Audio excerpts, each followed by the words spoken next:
அந்த இடத்தை விட்டு அப்படியே கிளம்பி போறாரு. ஆனா அவர் ஆரம்பிச்ச உடனே அந்த மலையை அவர் கண்டுபிடிக்கல. வேதம் சொல்லுது அவர் டிராவல் பண்ணி 3 நாட்கள் பிரயாணம் போனதுக்கு பிற்பாடு தான் என்ன கண்டுபிடிச்சார் அப்படின்னு சொன்னா அந்த மலையை அவர் கண்டுபிடிக்கிறார். அப்ப ஆண்டவர் ஏற்கனவே போ சொல்லிட்டார்.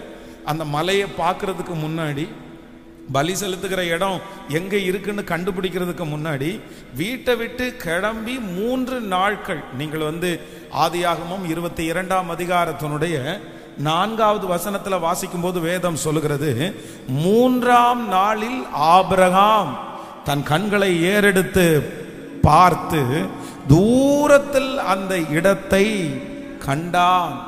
அப்பொழுது ஆபிரகாம் தன் வேலைக்காரனை நோக்கி, நீங்கள் கழுதையை நிறுத்தி இங்கே காத்திருங்கள், நானும் பிள்ளையாண்டானும் அவ்விடம் மட்டும் போய் தொழுது கொண்டு உங்களிடத்திற்கு திரும்பி வருவோம் என்றான். அப்போ கர்த்தருடைய பிள்ளைகளே, கிளம்பி புறப்பட்டு போய் 3 நாள் தாண்டி தான் அந்த மலையை கண்களை ஏறெடுத்து பார்க்கும்போது அந்த தூரத்தில் அந்த இடத்தை கண்டான்.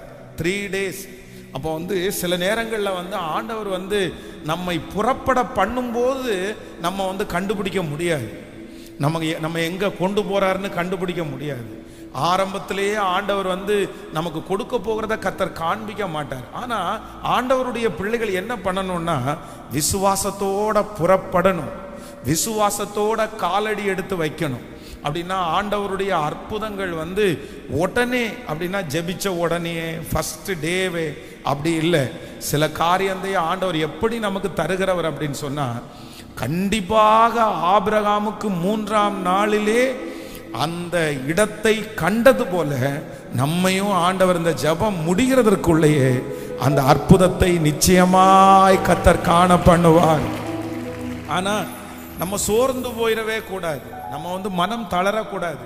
அதனால ஒரே நம்பிக்கை என்ன அப்படின்னா, உம்மாலே அல்லாமல் வேறு ஒருவராலையும் ரட்சிப்பு இல்லை. அவர் ஒருவர் தான் நமக்கு விடிவெள்ளி நட்சத்திரம், அவர் ஒருவர் தான் நமக்கு அற்புதம் செய்கிறவர். அதனால ஃபர்ஸ்ட் இந்த ஜெபத்தை ஆரம்பிக்கும் போது நம்ம என்ன தீர்மானம் எடுக்கணும் அப்படின்னு சொன்னா, ஆண்டவரே நான் புறப்பட ஆரம்பிக்கிறேன், நான் ஜெபம் பண்ண ஆரம்பிக்கிறேன், நான் விசுவாசிக்கிறதற்கு ஆரம்பிக்கிறேன், நான் நம்ப ஆரம்பிக்கிறேன். ஆனா எனக்கு ஒன்று தெரியும், ஆபிரகாம் எப்படி அந்த ஸ்தலத்தை பார்த்தாரோ அதே போல எனக்கு இருக்கிற அற்புதத்தை நிச்சயமாய் நான் இந்த பலிபீடத்திலிருந்து தீர்க்க தரிசனமாய் சொல்லுகிறேன். கர்த்தர் ஆபிரகாமை காண பண்ணினது உண்மையானால் நம்மையும் காண பண்ணுவதற்கு கர்த்தர் வல்லவராய் இருக்கிறார். ஆமென்.